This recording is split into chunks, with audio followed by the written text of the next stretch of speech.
tiempos en que hay registro. Acá aparece una gráfica donde podemos ver en distintos tamaños la mortalidad relacionada con las pandemias.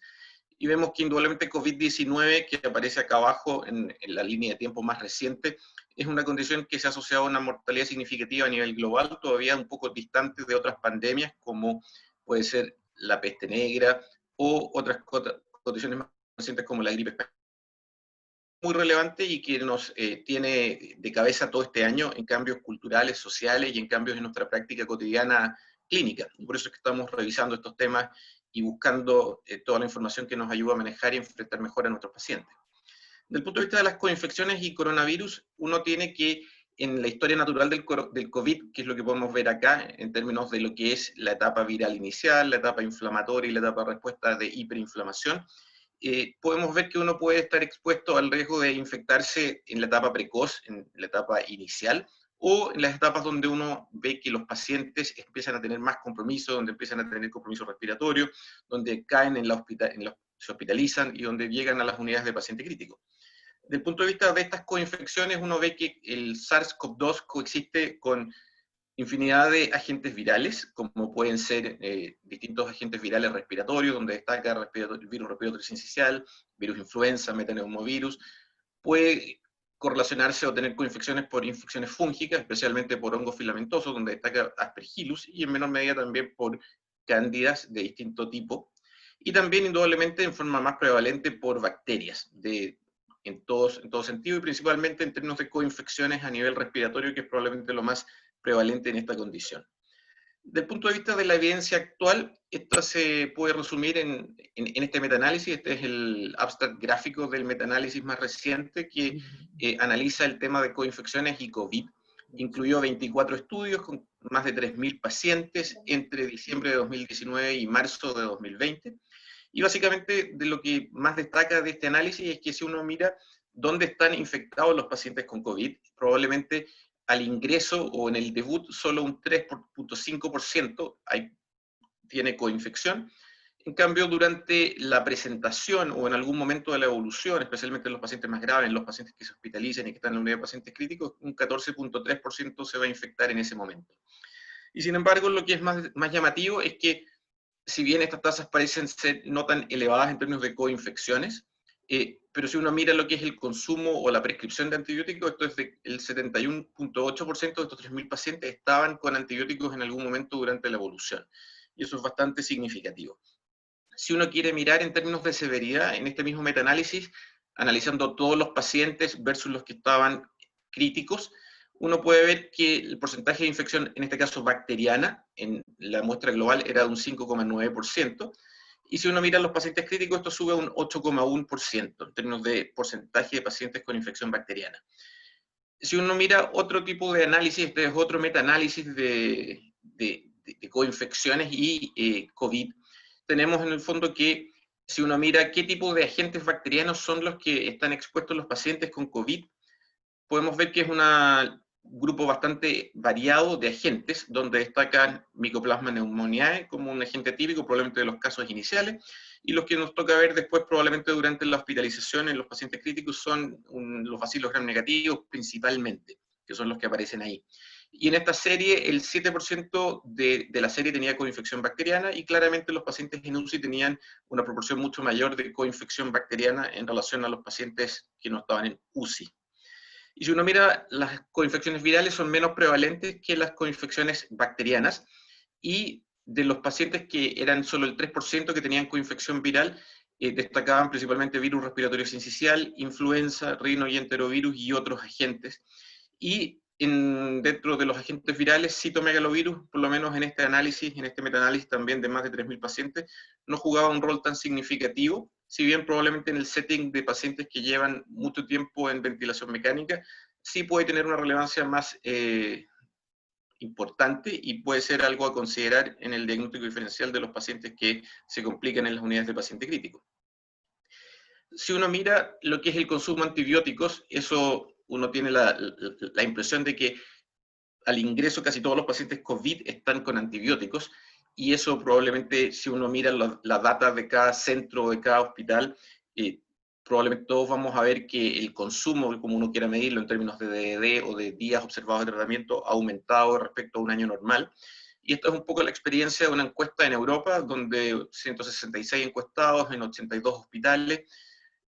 Básicamente, las guías locales eran muy similares a lo que eran las guías para el manejo de la neumonía comunitaria en términos de aproximación a terapia antimicrobiana para pacientes con coinfección bacteriana COVID. Las consideraciones de antibiótico empírico básicamente incluían consideraciones respecto a cobertura de atípicos y de estafilometicino resistente, los esquemas antibióticos basados un poco en las guías, beta-lactámicos, macrólidos, Inusi, piperacilina, tazobactam, y duraciones de antibióticos de 7 días. Y esto probablemente es bastante relevante y probablemente va a tener varias miradas y varios análisis posteriormente en términos de poder estratificar mejor qué pacientes deben estar con antibióticos y tratar de ser lo más oportuno en el retiro de los que uno vea que no lo necesitan. Respecto a la aproximación diagnóstica, en términos de orientación diagnóstica, existen algunos marcadores que van a favorecer la sospecha de una infección viral, que son los que aparecen acá ilustrados en este recuadro de la izquierda, donde básicamente el hecho de que haya linfopenia, donde puede estar elevada LDH, donde puede haber compromiso de transaminasas, probablemente va a apuntar más a posibilidades de infección viral. Los métodos de confirmación va a ser tomar una muestra respiratoria, ya sea hisopado nasofaringio o en el lavado bronquiolveolar, para buscar a través de métodos moleculares el diagnóstico de estos agentes virales. Los agentes bacterianos y los agentes fúngicos probablemente van a dar patrones de laboratorio con mayor elevación de citoquinas proinflamatorias, donde puede destacar en el fondo interleuquina 6, interleuquina 1B, el TNF, y de lo que uno puede medir probablemente proteína C reactiva y procalcitonina en términos de lo que son los laboratorios. Y la forma de confirmar es el estudio microbiológico en términos de lo que pueden ser muestras de sangre, en términos de hemocultivos, o en términos de muestras, en este caso, del tracto respiratorio, ya sea de una vía invasiva o no invasiva, dependiendo del contexto del paciente.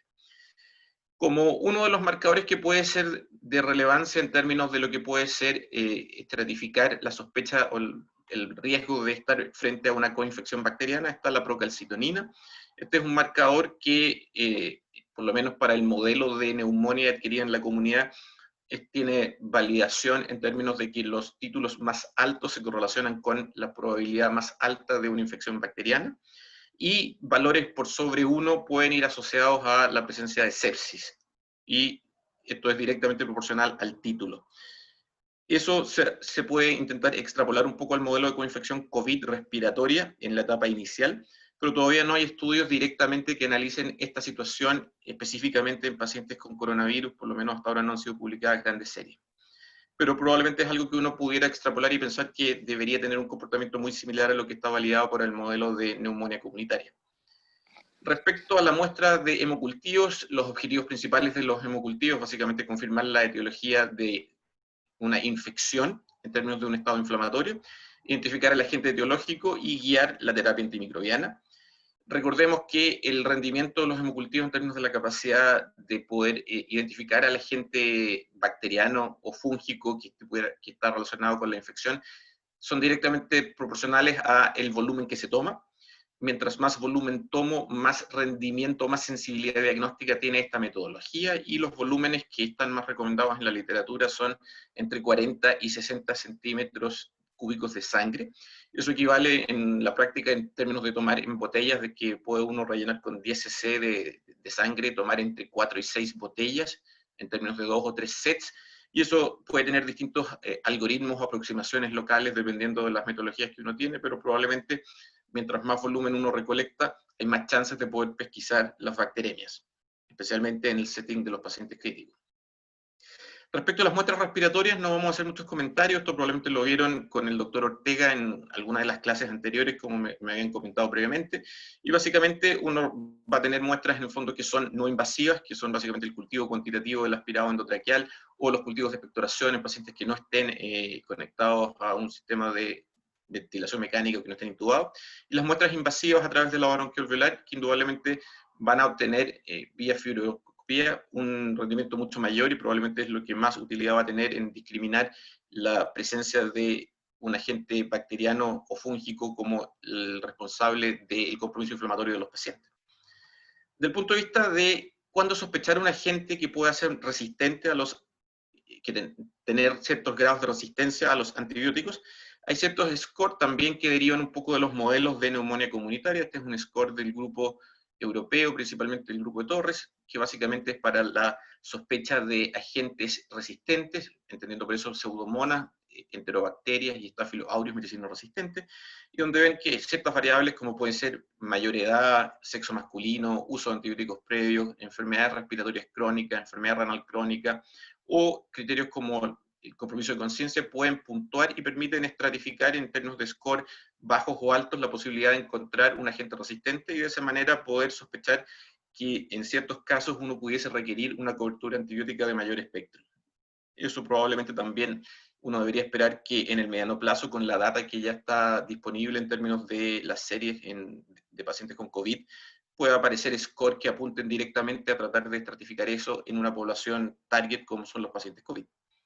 Desde el punto de vista de las imágenes pulmonares van a jugar un importante rol en términos de la sospecha y la estratificación de qué tipo de infección estamos observando, en términos de si es una traqueobronquitis, si es una neumonía, y el diagnóstico diferencial con las condiciones de neumonía en organización. Y en relación a eso, probablemente la radiografía y el escáner son los elementos que uno va a tener como herramientas para echar mano y poder contribuir en el diagnóstico de este tipo de pacientes. Respecto a las consideraciones de tratamiento, en forma de la identificación o la aproximación inicial, probablemente uno lo va a homologar bastante en términos de lo que es el diagnóstico de una coinfección de entrada o durante los primeros días de hospitalización a lo que puede ser la aproximación de tratamiento para una neumonía comunitaria. Y en ese caso, para las que se hospitalizan, los esquemas más recomendados son la asociación de un beta-lactámico con un macrolio, y para los pacientes más graves, uno debería considerar coberturas antipseudomónicas, considerar el riesgo de infección por estafilometicino resistente o el riesgo de tener agentes como una enterobacteria productora de beta-lactamasas de espectro extendido, en base a ciertos criterios y conociendo un poco la microbiología local, el comportamiento, y siguiendo un poco las guías que cada unidad tiene en términos de las coberturas o esquemas antibióticos empíricos. Así que probablemente eso es como la aproximación inicial y probablemente de escalar o reducir la cobertura o suspender en la medida en que uno vea que lo que está predominando es básicamente el compromiso exclusivamente del COVID y que no hay elementos que sustenten la infección bacteriana. Respecto a las consideraciones para coberturas de cocos gram positivos resistentes, pensando en estafilometicino resistente, algunas palabras de vancomicina. Las recomendaciones clásicas era guiar la terapia basada en los niveles Valle y buscar una meta de 15 a 20, pensando que eso se extrapolaba con un parámetro o con un índice PKPD de mayor a 400 en términos de área bajo la curva sobre la CIM en 24 horas y que eso probablemente permitía tener un mejor resultado clínico. Sin embargo, eso no se correlaciona tan bien en términos del nivel Valle con lo que es este parámetro de área bajo la curva sobre la CIM en 24 horas y probablemente no mide en forma muy fehaciente lo que puede ser seguridad y toxicidad, especialmente nefrotoxicidad. De modo que, a pesar de que uno lleva mucho tiempo usando la vancomicina, todavía seguimos debatiendo cómo poder dosificarla, cómo poder administrarla de forma eficiente. Y en ese sentido, las recomendaciones actuales de la última guía es pasar desde la monitorización de niveles basales a un tratamiento guiado por área bajo la curva 24 horas sobre la CIM, buscando eficacia y seguridad con las metas de este parámetro entre 400 y 600, evitando estar sobre 700 para reducir el riesgo de nefrotoxicidad. Y hay distintas maneras de estimar esto, hay formas que son bastante más amigables, como puede ser un método con 2 mediciones y hacer un cálculo matemático y con apoyo en el fondo de los químicos farmacéuticos del hospital, eso puede implementarse, o implementar un sistema ya automatizado a través de un método bayesiano con un software comprado, y eso probablemente es un poco el futuro de cómo lograr administrar en forma eficiente la vancomicina. Algunas palabras en términos de los bacilos gram negativos que probablemente en el setting de coinfección, paciente COVID en foco respiratorio, en pacientes en la unidad en la UCI, es uno de los settings más importantes que uno le toca ver y probablemente lo que más problemas nos da. Los clásicos agentes son los betalactámicos. Recordemos que en términos de modelo PKPD, como se ilustra acá en un trabajo clásico de William Craig, el modelo que mejor predice la acción de los betalactámicos es el tiempo sobre la CIM, y en ese sentido, mientras mayor tiempo sobre la CIM tengan los betalactámicos, más efecto bactericida van a tener, de modo que si yo estoy la mayor parte del intervalo de administración sobre la CIM, vaya a tener un mejor resultado microbiológico. Cuando eso se ha tratado de mirar, este es un metaanálisis de un grupo australiano, básicamente el grupo de Jason Roberts, y muestra que en términos de resultados clínicos hay una tendencia que favorece a la infusión continua, que sería la manera de optimizar esta variable o este índice PKPD, pero que eso probablemente en mortalidad todavía no se ha reflejado. Están en curso estudios con mayor N y probablemente más con mayor diversidad de pacientes para poder validar esta aplicación en forma más significativa y ver si puede impactar en el pronóstico real de los pacientes en términos de índices o marcadores de impacto clínico. Y si uno quiere mirar en términos de los fetalactámicos el rol en infusión prolongada en la pandemia COVID, nosotros hemos visto que pueden tener una dimensión que puede ser en términos de lo que es buscar mejores resultados clínicos, pero también puede tener una dimensión en términos de reducir la exposición del personal de enfermería a la entrada de pacientes críticos con COVID, de modo que las infusiones prolongadas de betalactámicos pudieran implicar la entrada de una sola vez al día, en la medida en que haya un suficiente acceso vascular para tener una vía que permita la administración en 24 horas de algunos de estos antibióticos. Para los que hay cierta evidencia del uso de infusiones prolongadas en términos de mejor pronóstico, son clásicamente para Tazonam, en términos de infusiones prolongadas en 4 horas cada 8 horas, en términos de series que han mostrado un beneficio en términos de mortalidad para pacientes con infección por Pseudomonas, también en términos de distintas series en pacientes críticos, en pacientes con sepsis, para meropenem en infusiones prolongadas de 3 horas, hay cierta evidencia. Para ceftazidime y cefepime, la evidencia es bastante segura también, y probablemente en este setting es más en términos del beneficio de reducir la exposición del personal de enfermería, porque las estrategias en casos no de pacientes COVID, probablemente en términos PKPD, de aumentar la frecuencia del intervalo de administración, vale decir usarlo cada 6 horas o cada 8 horas, equivaldría un poco a lo que es la infusión prolongada. Considerando algunos viejos antibióticos, el que más probablemente uno recurre dentro de los pacientes críticos es colistin. Recordemos que colistin es un antimicrobiano bastante antiguo, tiene cobertura solo para gram negativos, principalmente enterobacterias y no fermentadores como Acinetobacter y Pseudomonas. Hay distintos puntos de corte dependiendo de si uno está pensando en referencias americanas o referencias europeas, y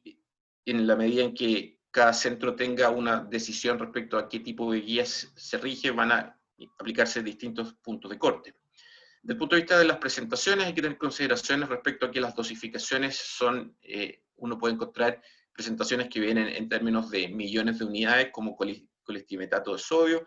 en términos de colistin base o en términos de colistin, y eso es lo que está en la equivalencia de que 1 millón de unidades equivale a 80 miligramos de colistimestato y a 33 miligramos de colistin base. Recordemos que las dosificaciones de colistin dependen de la función renal. Las dosis recomendadas tradicionales, ya sea por el inserto americano o el inserto europeo, probablemente subdosifican en pacientes que tienen cleans de menos de 50, y probablemente en ese setting las recomendaciones de un grupo multicéntrico de Nature, que actualmente son parte de las guías de cómo usar colistin, dosifican de manera mejor lo que es la administración de colistin, especialmente para los cleans que son menores a 80 y especialmente los cleans menores a 50. Hay que considerar que probablemente en los países donde tenemos colistin y no polimixina B, el colistin requiere un paso de colistin, se administra como prodroga, por lo tanto requiere una dosis de carga importante, y eso debería estar protocolizado en cada unidad.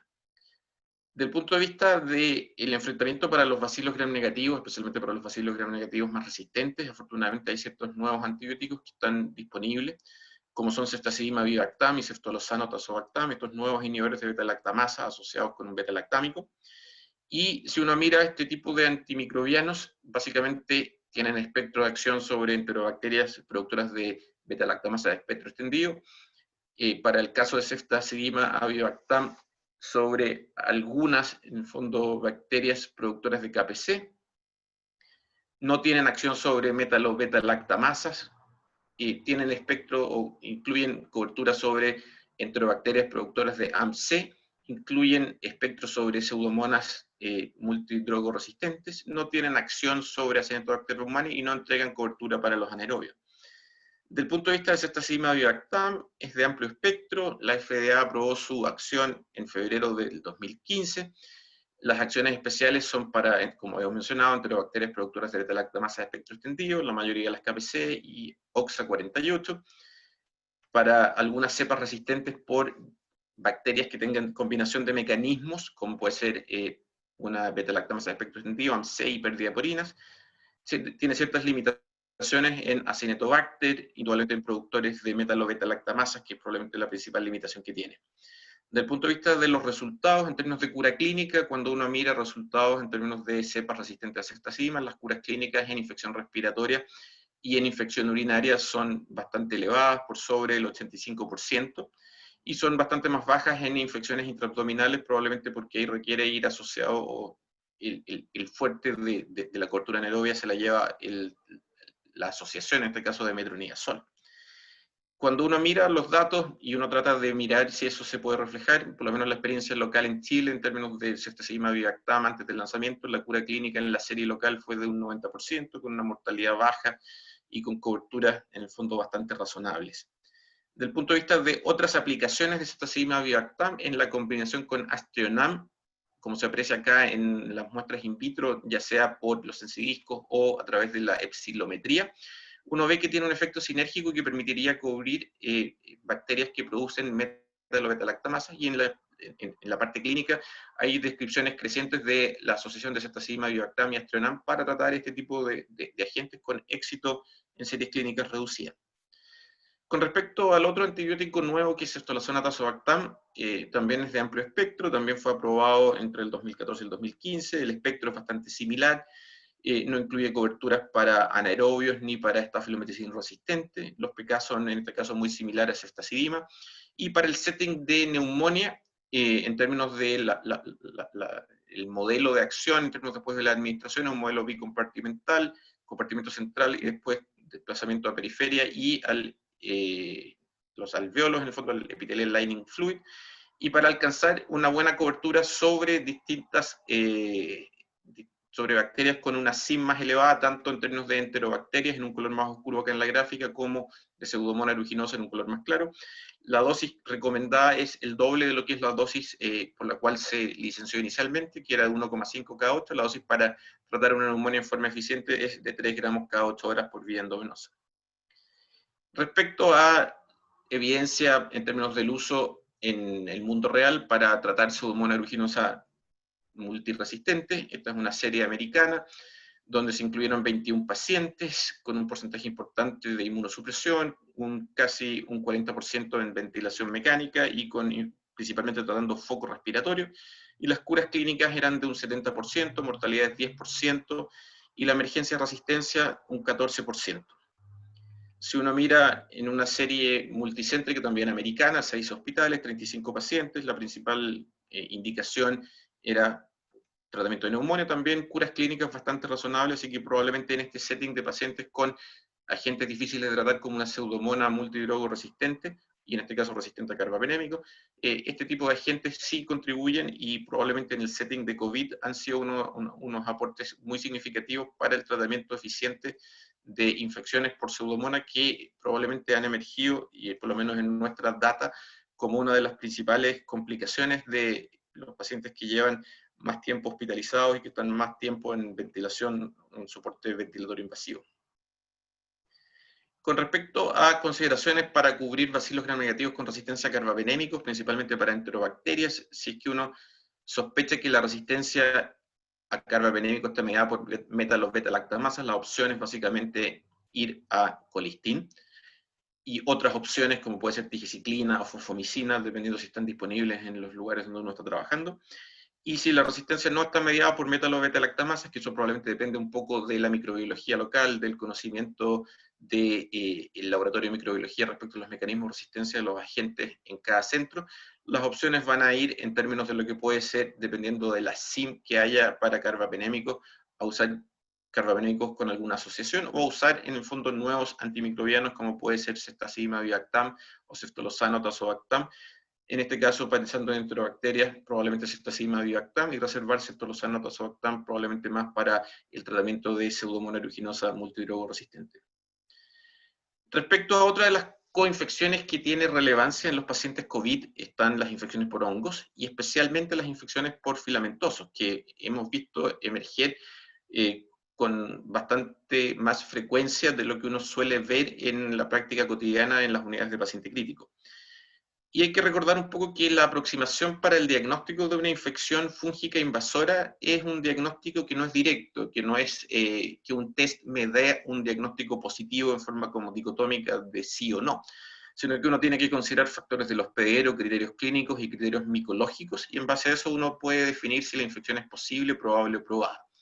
De los factores del hospedero influye el hecho de factores de inmunosupresión como puede ser la neutropenia, si es un receptor de un trasplante de precursores hematopoyéticos, si es que ha estado expuesto al uso de corticoides en dosis elevadas por más de 3 semanas, o como en los pacientes COVID, si es que está usando en pacientes con complicación o con riesgo de organización, dosis muy altas de metilprednisolona, si es que está usando otros inmunosupresores como pueden ser en la etapa inicial, tocilizumab o agentes similares, o si tiene alguna inmunodeficiencia, los criterios clínicos básicamente en términos de las imágenes sospechosas, los criterios micológicos en términos de tinciones o cultivos positivos, y eso es lo que establece diagnósticos posibles, si hay factores del hospedero más algún criterio clínico, si hay factores del hospedero, criterio clínico y micológico, diagnóstico probable o probado si es que uno encuentra una muestra en tejido estéril de, en este caso, Aspergillus. Del punto de vista de la aspergilosis pulmonar, recordemos que uno tiene distintos patrones de presentación clínica y de imagen, y que uno pasa desde una fase bronquial a una fase angioinvasiva, y eso va directamente relacionado con la carga de hongo o con la presencia de mayores concentraciones de aspergilo, y eso es lo que va pasando desde cambios como pueden ser bronquiectasias, árbol en brote, vidrio esmerilado, los nódulos con halo, las consolidaciones y ya la etapa de diseminación. Que la manera de poder establecer un apoyo al diagnóstico al margen de lo que son la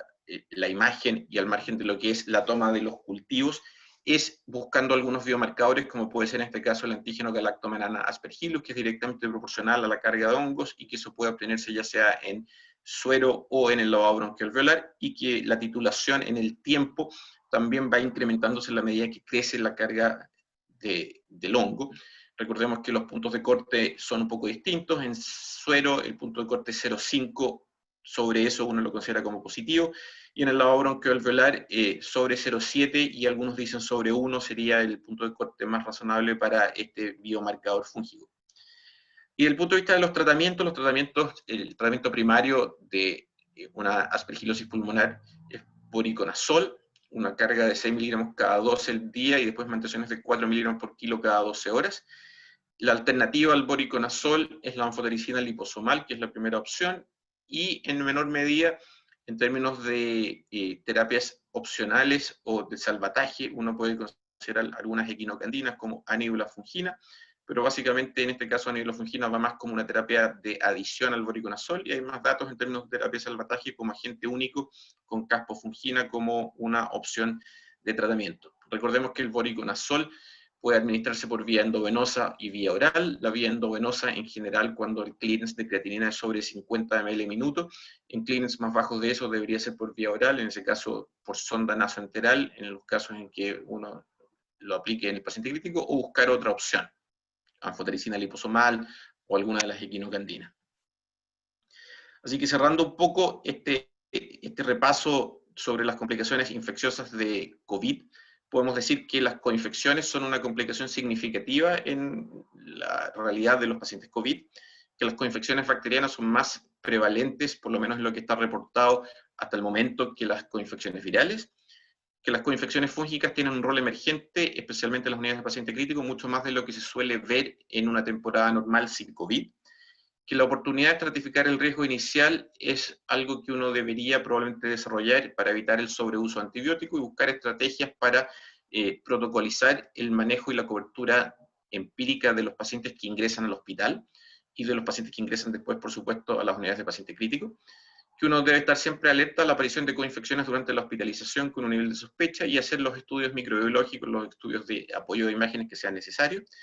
que es bien relevante conocer la microbiología local, porque eso es lo que permitirá tener guías de uso de tratamiento antibiótico empírico que permitan mejorar los resultados de coberturas apropiadas y mejorar el pronóstico de los pacientes. Y posteriormente, indudablemente que con el fuerte apoyo del laboratorio de microbiología, la adecuada terapia dirigida va a mejorar el pronóstico de los pacientes con COVID y por lo menos evitar uno de los frentes más importantes que pueden tener de complicaciones, especialmente porque las terapias que están más validadas en términos de poder mejorar el pronóstico de los pacientes COVID, como son los corticoides, llevan aparejado en términos de su uso, dosificación y prolongación en el tiempo un riesgo mayor de infecciones de todo tipo, especialmente bacterianas y fúngicas. Así que muchas gracias por la atención en esta presentación. Muchas gracias,